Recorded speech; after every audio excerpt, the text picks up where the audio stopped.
झारखंड में जेपीएससी और जेडबलएससी की भर्ती परीक्षाओं को लेकर छात्रों में काफ़ी समय से नाराज़गी थी। उनका कहना था कि कई भर्ती परीक्षाओं में पेपर लीक और अनियमित चयन से गड़बड़ियाँ हुई। इसी को लेकर 25 जुलाई 2026 को झारखंड के रांची में एक बहुत बड़ा आंदोलन शुरू हुआ और 29 जुलाई से जयपाल सिंह मुंडा स्टेडियम में अनिश्चितकालीन धरना शुरू हुआ।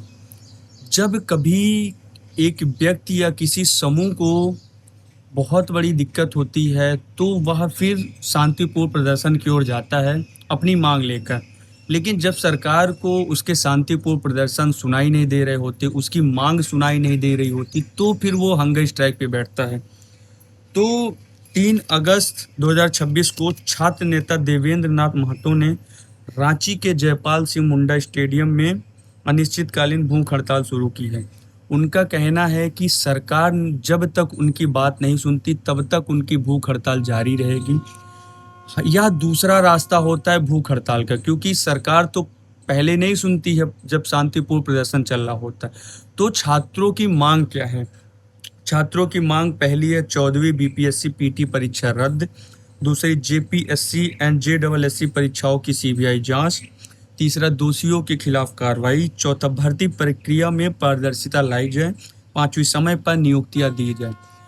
तो यह सरकार यहाँ ये देखे कि जब पेपर लीक होता है या पेपर में कुछ गड़बड़ियाँ होती हैं तो उसको वो तुरंत क्यों नहीं एक्सेप्ट कर पाते कि उनकी गलतियाँ हुई हैं, उनसे अकाउंटेबिलिटी अपनी वो क्यों नहीं ले लेते। आप किसी राज्य के या किसी देश के कोई मंत्री किसी पोस्ट पे हैं, फिर भी आपको यह चीज़ें नहीं दिख रही हैं कि ये गड़बड़ियाँ हुई हैं, तो आप उन गड़बड़ियों को अपने ऊपर लो और उसको सुधारने की कोशिश करो। आप यह कह देते हो कि हमसे ये गड़बड़ियाँ नहीं हुई, फिर बच्चे जब रोड पे आते हैं अपना शांतिपूर्ण प्रदर्शन करने, तब उन पे आप लाठियाँ चलवाते हो, वाटर कैनन चलवाते हो, तो उसमें छात्रों को आघात करते हो। तो आप यह देखो कि आप वो गलतियां मान के पेपर करवाओ, क्यों बच्चों को रोड पे उतरने का काम करते हो।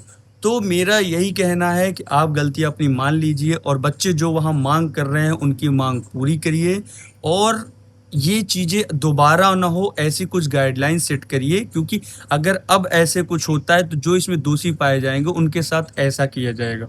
आप एक गाइडलाइन सेट कर दीजिए, तो आगे जो भी ऐसे काम करने का सोचेगा भी वो डरेगा। तो आप बच्चों की मांग मान लीजिए, जो चीज़ें वो चाह रहे हैं उनको दे दीजिए।